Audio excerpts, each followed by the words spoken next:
Такие таблетки есть в современной психиатрии, ты себе не представляешь. Жопа жирная у кого-то.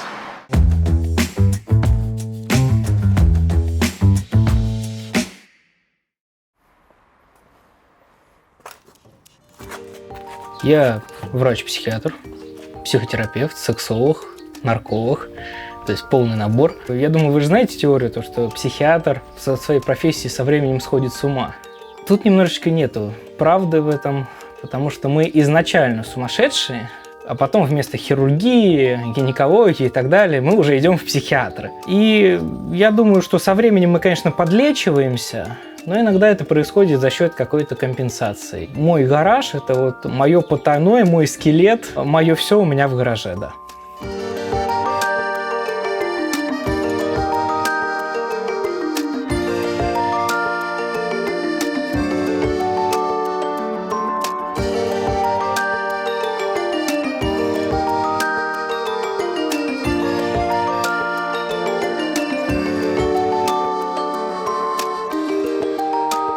На 5 курсе отец звонит мне, у меня идет сессия, он мне звонит: хочешь мотороллер? Я говорю: ну, ты в своем уме, отец? Ну, какой мотороллер? Я хочу девочек и лето.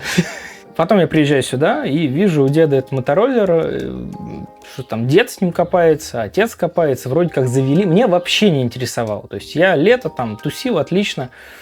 А потом в какой-то момент объявляют фестиваль автостраду. Я думаю, ну дай, дотарахчу до туда.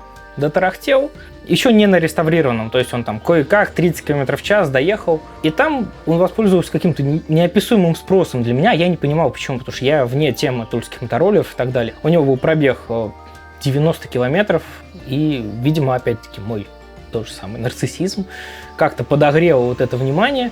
И я решил его восстановить. Ну, понеслось.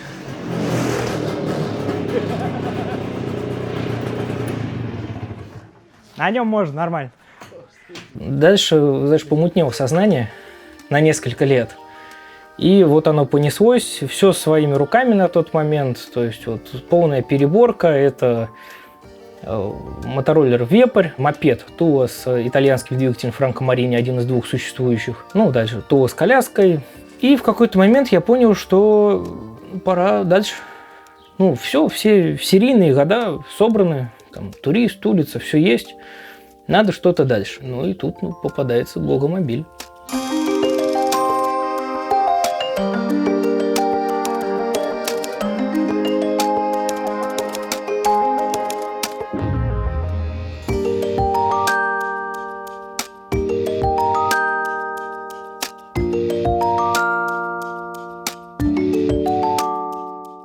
Обычный производитель тракторов, он сначала фермер, потом производитель тракторов, Ганс Глас, поймал волну хайпа мотороллеров в Европе и начал производить в 1952 году как раз мотороллеры. Кстати, данный мотороллер, который стоит сзади меня, является точной 100% копией того самого мотороллера, который Ганс Глас в 1952 году и сделал. В 1955 году они начинают производить вот этот вот микромобиль.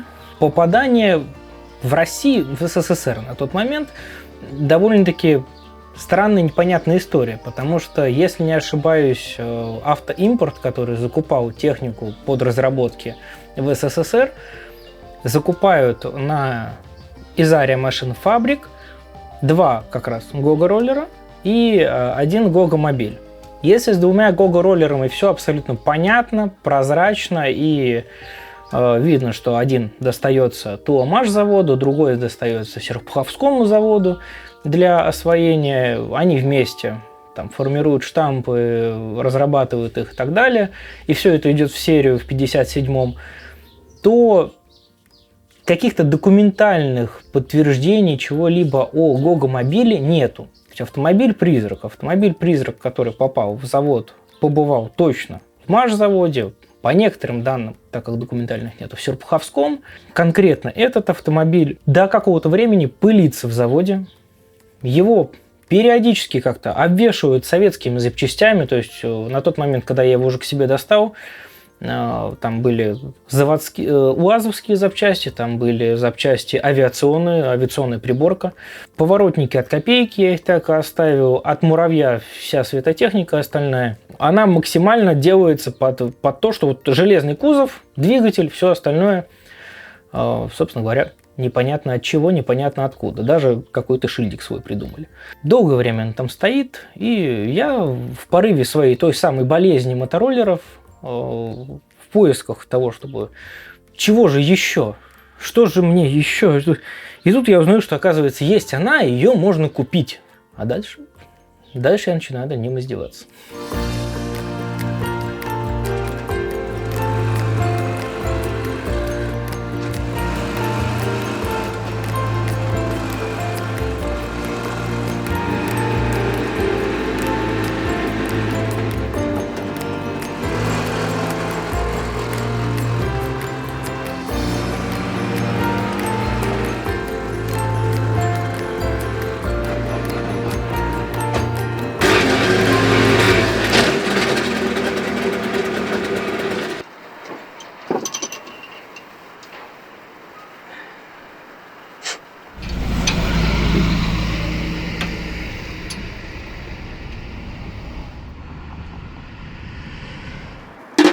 Заодно, может, кто-то посмотрит, есть искра, нет искры.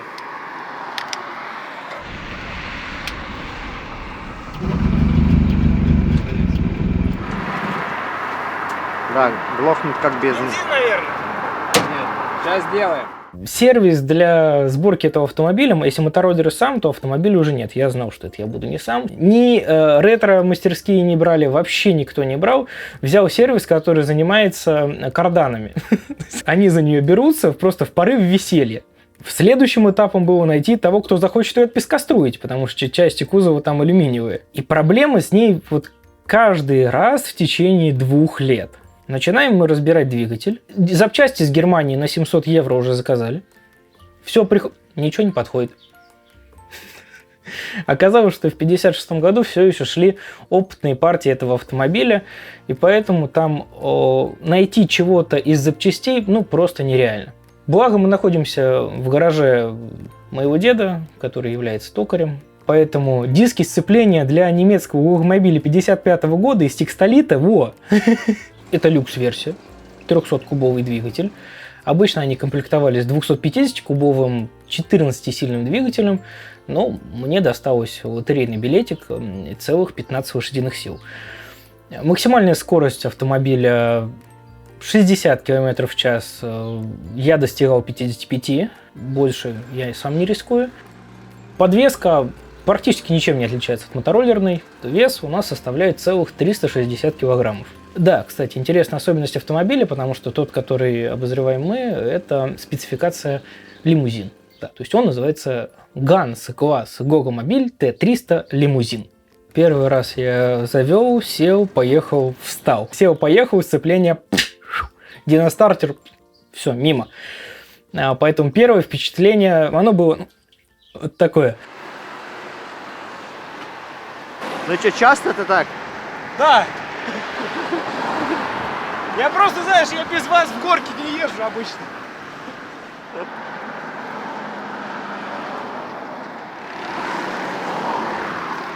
Вообще так она ездит лучше, чем с бензином. Можно, сидя за рулем, ногой правой пощекотать правую фару. Я не шучу. То есть там спереди нет капотное пространство, капота же сзади, а багажника-то нету спереди. То есть ноги, они как бы на месте багажника. И там запаска спереди, то есть можно запаску ногой потрогать, и можно 2 ногами ноги вытянуть и опереть их на фары сзади. Это великолепное ощущение полной небезопасности. Абсолютной небезопасности. И когда ты открываешь крышу, ты понимаешь, что ехать на мотороллере безопаснее, чем на ней. А если говорить про то, как себя чувствуешь в потоке на этом автомобиле, великолепно. Снимают все сразу же, там, роняя телефоны в автомобиле, потому что никто не понимает, что едет и почему оно такое маленькое.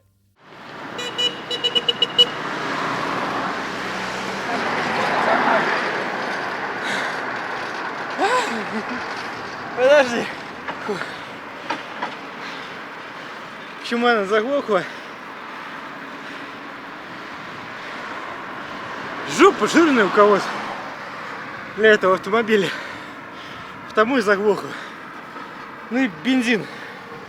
Маленькое давление. Ух! Еще чуть-чуть и поедем. На самом деле ты настолько расслабляешься за рулем этого автомобиля, что нету никакой разницы с каким-либо обычным другим авто, ну, кроме там коробки передач, которая, кстати, тоже вполне себе хорошо переключается. И за счет того, что передний ряд сидений смещен вперед максимально близко, образовался и задний ряд. Не скажу, что сзади сидеть комфортно, если ты взрослый человек. Да, там вот эта поза лягушки сразу образуется, как на стандартное 6-7 место на внедорожниках. То есть вот примерно так оно ощущается, не назвать его комфортным, но ребенок сзади в восторге. Так что тут вот она внешне абсолютно не отражает того, какая она внутри. Комфортабельный микромобиль. И в нем прям вот чувствуется, почему BMW купила потом эту компанию. Если бы я пол машины определял, то, несмотря на то, что это называется гогомобиль, для меня это она. То есть для меня это та самая немка, не вот та, которая вот с этими с кружками идет, а та, которая вот стоит в стороне, она чуть-чуть какая-то страшненькая, но почему-то все хотят на ней поездить.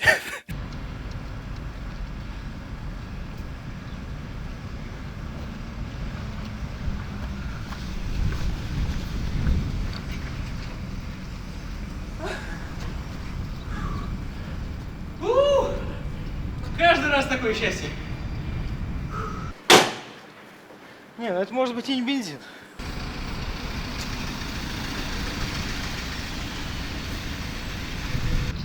Слушай, не поверите, а масло-то был, а бензин-то был.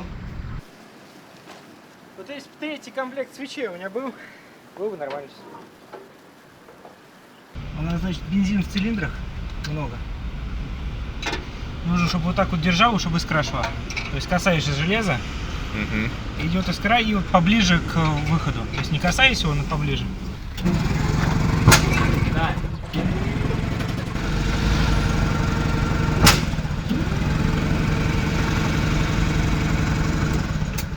Не, это у нас все, это у нас цилиндры залило. Можно либо долго мучить диностартером, крутить, но так как диностартер я и так один ликвидировал, больше крутить я не хочу. Потому что я это ждал 3 месяца. Либо выкрутить свечи и ждать, пока сейчас просохнет.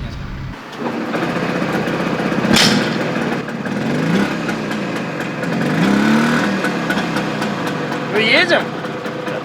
Старая ***ка. Извиняюсь.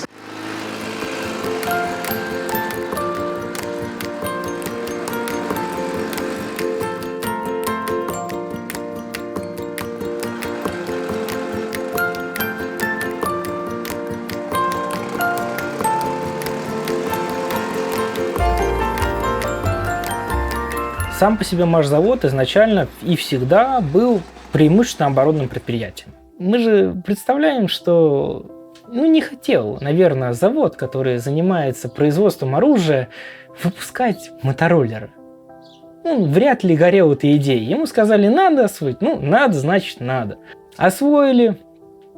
И тут, наверное, вот то самое помутнение, которое вот у меня от мотороллеров случилось, видимо, оно случилось у конструкторов. Потому что понеслось, это просто неописуемо. Они модернизировали все каждые 2 месяца. То кикстартер добавят, то вилку поменяют, то крыло другое. И наблюдать, когда ты разбираешься в теме тульских мотороллеров, как с каждым годом, с каждым месяцем что-то менялось в мотороллерах, какое количество экспериментальных моделей было выпущено. Даже очень посоветую, кстати, заехать в наш Тульский мотомузей. Там отдельный зал посвящен тульским экспериментальным моделям, которых более 200 штук было сделано. А ведь мы не так много знаем тульских мотороллеров. С каждым годом выпуск становился несколько скучнее. Пошел, как обычно, в гору, тулицы, туристы 70-е годы. Потом на базе туристов уже всем разрешили делать мотороллеры, муравей. Муравьи завоевали свое. По 92 год у нас активно использовались мотоциклы уже Тула с широкими как раз колесами. Все это время бесконечно экспериментировалось, бесконечные выпуски. Но 96-98 год, производство шилки, зенитки, уж больно вкусное занятие по сравнению с производством мотороллеров. А последующее производство Panzer C1 еще более вкусное занятие по сравнению с производством мотороллеров. Интересно то, что конструктора не сдавались по 2002 год. Производства мотороллеров нет, цехов нет, ничего нет, а конструктора упорно делают мотороллеры. Но все-таки тульский мотороллер вымер.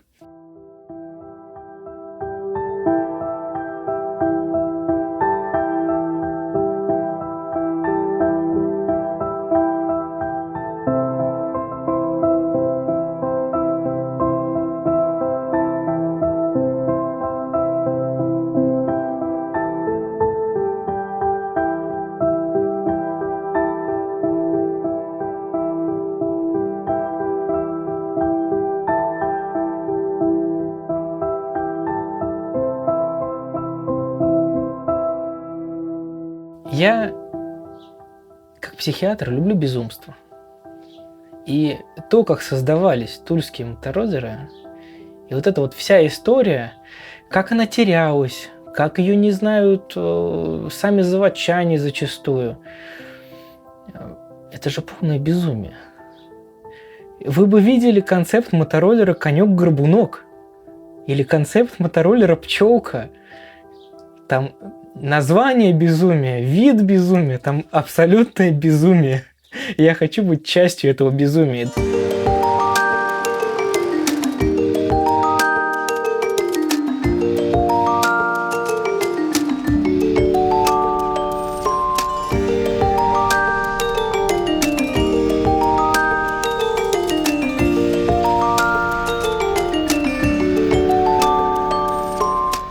Это же бесконечный процесс. Вот этот вот металл старый, он же постоянно и очень интересно где-то подгнивает. Ну, во-первых, у меня есть таблетки, если что, да? Такие таблетки есть в современной психиатрии, ты себе не представляешь. Поэтому такие моменты просто невозможно. То, что это бесит иногда, но ведь от любви до ненависти один шаг, да, если мы находимся в ровном состоянии. Это, конечно, хорошо. Но чтобы испытывать счастье, нужно, чтобы эта техника ломалась и чтобы она чинилась. Нужно, чтобы она куда-то не доезжала, а потом доезжала. Это огромный кайф. Я за что люблю именно тульские мотороллеры? На нем невозможно куда-то доехать, не сломавшись. Это просто невозможно. Нет, ну там муравей уже, ладно, у меня есть муравей, на котором я просто катаюсь. Но если мы берем даже вот эту технику, это просто невозможно. Ты в любом случае, что-то у тебя пойдет не так.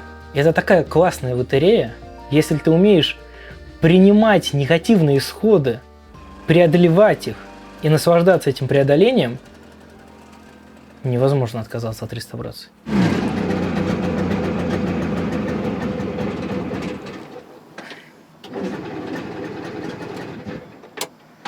Не, надо свечи менять.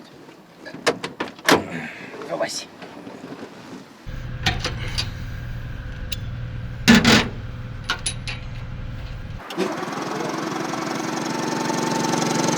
Стой! Ну хотя бы плюс там 3 Ты лошадиных. понимаешь, что я с вами проехал больше, чем за всю историю этого автомобиля, когда она со мной. Поэтому дальше все, вот все предсказуемые ситуации закончились. Дальше только непредсказуемое. Если сейчас не поедет, то и не поедет. Попробуем на одном цилиндре подснять, но это не в горку.